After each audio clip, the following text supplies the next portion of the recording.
2003వ సంవత్సరంలో నేను హైదరాబాద్ పరిచర్యలో ఉన్నాను. కుషాయిగూడ దగ్గరలో ఒక తల్లిగారు మందిరం కట్టి ఆ మందిరంలో పరిచర్య చేయడానికి నన్ను పంపమని మా ఆత్మీయ తండ్రి గారు మోజెస్ గారిని అడిగింది. ఆయనేమో నన్ను పంపాడు. కుటుంబంగా వెళ్ళాను. ఒక 3 వ్యక్తులు అక్కడికి ప్రార్థనకు వచ్చేవాళ్ళు. అప్పుడప్పుడు, ప్రతి వారం కాదులే కానీ అప్పుడప్పుడు వచ్చేవాళ్ళు. ఆ 3లో ఒక అక్క, ఆవిడ పేరు లక్ష్మి గారు, చాలా మంచి ప్రార్థనా పర్రాలు. అప్పటికి ఇంకా సెల్ ఫోన్స్ రాలా, ల్యాండ్ లైన్ ఫోన్లే. ఓ రోజున నాకు ఫోన్ చేసింది. ఆ వందనాలు అక్క, ఏంటి అక్క అన్న. అయ్యా, మా పక్కింట్లో ఏదో సౌండ్లు అవుతుంటే వెళ్ళా, పెద్ద పెద్ద గోల్ చేస్తుంటే ఏంటని వెళ్తే వాళ్ళ అమ్మాయికి దెయ్యం పట్టింది నాన్న, అన్నీ పడేస్తుంది, వాళ్ళేం బాగుతుంది.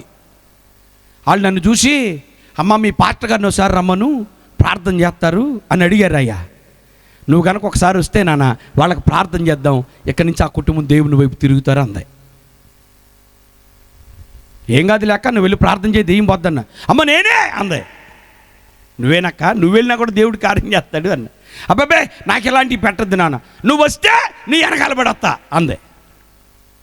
సరే అక్క, ఓ పని చేయి, మరి దురాత్మ ఎక్కువ అల్లరి చేస్తుంది కాబట్టి నువ్వు వెళ్ళి స్తోత్రం స్తోత్రం అంటా ఉండి వెనకాలే నేను వచ్చి జాయిన్ అవుతానన్నా. తప్పకుండా రానా అంది. సరే అక్క వస్తానంటే నువ్వు వెళ్ళన్న. ఆవిడ వెళ్ళింది, నేను వెళ్ళి మాకాళ్ళు వేసి స్తోత్రం స్తోత్రం స్తోత్రం అంటుందంట. కాసేపుడికి దురాత్మ, అమ్మాయి బాబాయ్ నా ఒళ్ళు మండిపోతుంది, నేను వెళ్ళిపోతాను అంటుందంట. మా అక్క అంటది, ఎక్కడికి వెళ్ళేది ఆగు, మా పాస్టర్ గారు రావద్దు, నేను ప్రార్థన చేస్తే దెయ్యం పోయింది అయ్యగారికి తెలియాలి, నువ్వు ఉండా. అమ్మ నేను ఉండను అంటుంది. కాదు నువ్వు ఉండాల్సిందే, నేను వెళ్ళిపోతా, కాదు నువ్వు ఉండాల్సిందే. ఆ ఇంటోళ్ళు అంటున్నారంట, ఇదేంటి అమ్మ దెయ్యాన్ని పోగొడతా, కొంచెం నువ్వే ఉండమంటావు, పోనీ అమ్మ, పిల్ల నెమ్మది పడుతుంది, పోనీ అమ్మ. అప్పుడు మా అక్క ఏందంట, పోతే పోయావు కానీ ఏదైనా సౌండ్ చేసి వెళ్ళిందంట.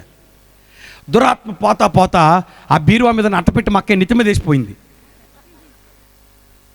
మళ్ళీ ఆదివారానికి ఆ కుటుంబాన్ని మందిరానికి తీసుకొచ్చింది. అందరూ పూర్తిగా లోకానుసారంగానే కనబడుతున్నారు నాకు. ఏంటక్క వీళ్ళందరినీ తీసుకొచ్చావు ఏంటంటే, వీళ్ళు ఇక నుంచి దేవుని సన్నిధికి వస్తారు, నాకు మాట ఇచ్చారు. అవునాక, ఏం చెప్పావక్క, ఒక ఆత్మను రక్షించడానికి నా తలపేడం తాకొచ్చేస్తుంది, ఇంత పెద్ద కుటుంబాన్ని నువ్వు ఎలా తీసుకొచ్చావక్క అని అడిగా. నువ్వేగయ్యా దేవుడితో ఉంటే ఏదైనా చేసేస్తానని చెప్పావు, ఆ ధైర్యమే దురాత్మ మీద పోరాడే శక్తినిచ్చింది నాకని చెప్పింది. చెప్పి వాళ్ళతో ఒక మాట చెప్పిందంట. అదేంటంటే, అమ్మా మీరు నన్ను చూస్తున్నారుగా, నేను పనికిరాని దాన్ని, పనికి మాలిన దాన్ని, తెలివి లేని దాన్ని, మూర్ఖురాల్ని ఇంకా చెప్పాలంటే.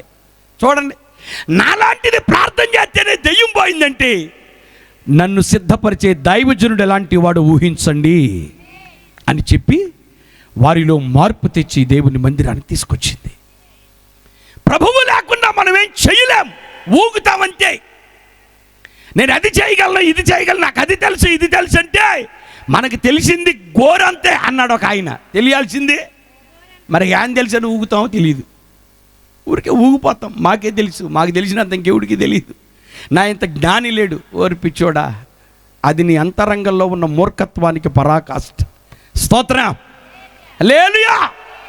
ఆయనతో ఉంటే, ఆయనలో ఉంటే, ఆయనలా ఉంటే నీ వలన ఏదైనా సాధ్యమే.